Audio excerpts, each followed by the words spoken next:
भारतीय microblogging platform कू ने एक साल में टोटल वर्कफोर्स के करीब 30% कर्मचारियों को नौकरी से निकाल दिया है। वर्कफोर्स में ये कटौती ग्लोबल स्लोडाउन के कारण की गई है। कू ने कहा कि निकाले गए कर्मचारियों को कंपनसेशन पैकेज दिया गया है। इसके अलावा हेल्थ बेनिफिट को बढ़ाने के साथ नई नौकरी सर्च करने में भी मदद की है। कंपनी ने बताया कि उसने जनवरी में $10 मिलियन यानी करीब 82 करोड़ रुपए का फंड जुटाया था और वो अच्छी तरह से पूंजीकृत है।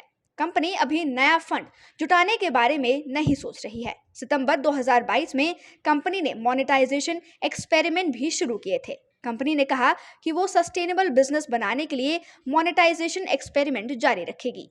ना व्हाट्सएप ज्ञान। आज इस वीडियो में मैं एलर्जी के ऊपर बात करने वाली हूँ। ना फेसबुक बखान। अगर आप वेट लॉस डाइट पे हो तो भी आप पीनट्स खा सकते हो। झूठे फैक्ट्स नहीं, ना एक्सपेंसिव सामान, बस बात सेहत की, रख कर आपका ध्यान। नीज की पेन, चाहे वो आर्थराइटिस का इशू हो या कोई भी नॉर्मल पेन हो, ये बहुत कॉमनली यंग एज ग्रुप में भी हो रही है। एक नंबर और हर समस्या का हल, डाइट वर्च्यूज, सेहत का साथी हर पल। बात करें सर्टिफाइड डाइटिशियन वाणी सिंगला से लाइव 1 मई को दोपहर 2 बजे सिर्फ नेशन स्पीक्स पर 8091930300 पर। Diet notes with Vani Singla, brought you by diet virtues. कू को 3 साल पहले 2020 में बनाया गया था। इसे ट्विटर के देसी वर्जन के रूप में पहचान मिली। कू ऐप ने अगस्त 2020 में भारत सरकार की आत्मनिर्भर ऐप इनोवेशन चैलेंज भी जीता था। 3 साल में कू के 6 करोड़ से ज्यादा ऐप डाउनलोड है। जब एलन मस्क ने ट्विटर के कर्मचारियों की छंटनी की थी तो कू ऐप के को फाउंडर ने दुख जताया था। साथ ही ट्विटर से निकाले गए कर्मचारियों को नौकरी पर रखने की इच्छा भी जताई थी। मयंक ने कहा था कि माइक्रोब्लॉगिंग लोगों की शक्ति के बारे में है, दमन नहीं। एलन मस्क ने जब ट्विटर को खरीदा था तब उसमें 7500 से ज्यादा एम्प्लॉयज थे। मस्क ने पहले राउंड की छंटनी में आधे से ज्यादा कर्मचारियों को निकाल दिया था।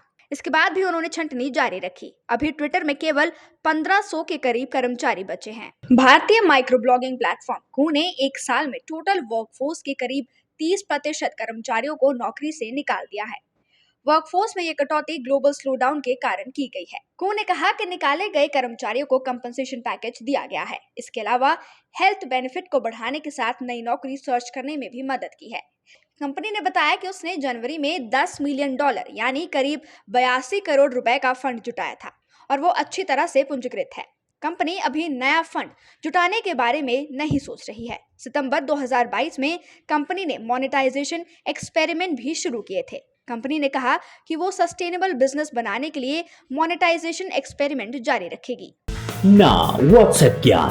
आज इस वीडियो में मैं एलर्जी के ऊपर बात करने वाली हूँ। ना फेसबुक बखान। अगर आप वेट लॉस डाइट पे हो तो भी आप पीनट्स खा सकते हो। झूठे फैक्ट्स नहीं, ना एक्सपेंसिव सामान, बस बात सेहत की, रख कर आपका ध्यान। नीज की पेन, चाहे वो आर्थराइटिस का इशू हो या कोई भी नॉर्मल पेन हो, ये बहुत कॉमनली यंग एज ग्रुप में भी हो रही है। एक नंबर और हर समस्या का हल, डाइट वर्च्यूज, सेहत का साथी हर पल। बात करें सर्टिफाइड डाइटिशियन वाणी सिंगला से लाइव 1 मई को दोपहर 2 बजे सिर्फ नेशन स्पीक्स पर 8091930300 पर। Diet notes with Vani Singla, brought you by diet virtues. कू को 3 साल पहले 2020 में बनाया गया था। इसे ट्विटर के देसी वर्जन के रूप में पहचान मिली। कू ऐप ने अगस्त 2020 में भारत सरकार की आत्मनिर्भर ऐप इनोवेशन चैलेंज भी जीता था। 3 साल में कू के 6 करोड़ से ज्यादा ऐप डाउनलोड है। जब एलन मस्क ने ट्विटर के कर्मचारियों की छंटनी की थी तो कू ऐप के को फाउंडर ने दुख जताया था। साथ ही ट्विटर से निकाले गए कर्मचारियों को नौकरी पर रखने की इच्छा भी जताई थी। मयंक ने कहा था कि माइक्रोब्लॉगिंग लोगों की शक्ति के बारे में है, दमन नहीं। एलन मस्क ने जब ट्विटर को खरीदा था तब उसमें 7500 से ज्यादा एम्प्लॉयज थे।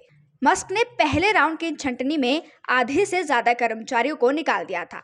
इसके बाद भी उन्होंने छंटनी जारी रखी। अभी ट्विटर में केवल 1500 के करीब कर्मचारी बचे हैं। Nation speaks bureau report.